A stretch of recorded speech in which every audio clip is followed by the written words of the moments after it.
When a guitar string is sounded with a 440 Hz tuning fork, a beat frequency of 5 Hz is heard.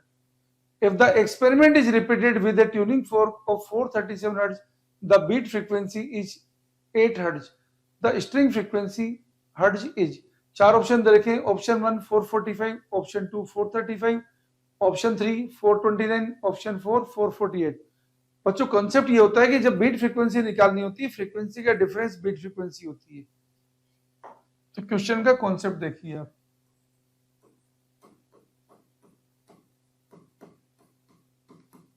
Question solve करने का आपका concept है बच्चों beat frequency.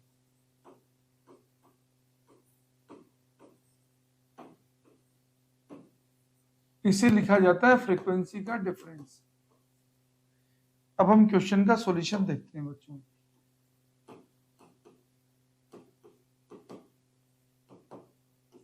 देखो question में क्या बोला है, गिटार स्ट्रिंग जो है इसे साउंड किया गया है 440 हर्ट्ज के ट्यूनिंग फोर्क के साथ। तो बीट फ्रीक्वेंसी कितनी आती है बच्चों? 5 हर्ट्ज। इसका मीनिंग गिटार स्ट्रिंग की जो फ्रीक्वेंसी है वो क्या हो सकती है बच्चों? Frequency, possible frequency of guitar string.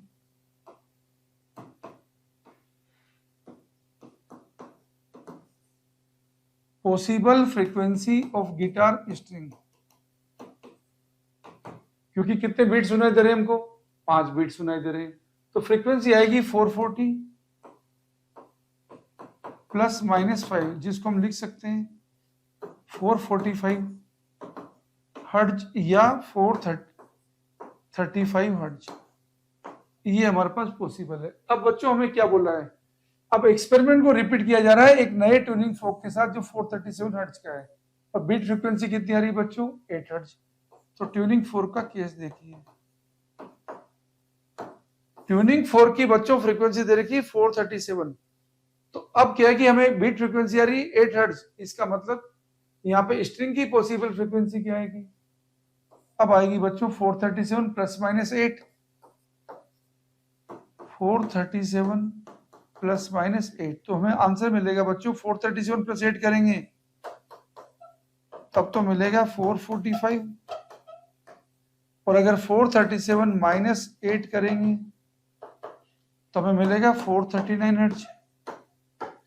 अब हमें पूछा है व्हाट इज स्ट्रिंग फ्रीक्वेंसी क्या होगी, तो साफ दिख रहा है ऊपर भी 445 है, नीचे भी 445 है, तो हमारा आंसर बनेगा बच्चों 445।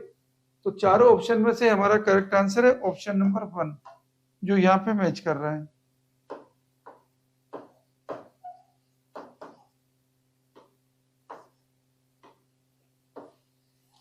तो चारों ऑप्शन में से बच्चों हमारा करेक्ट आंसर है ऑप्शन 1।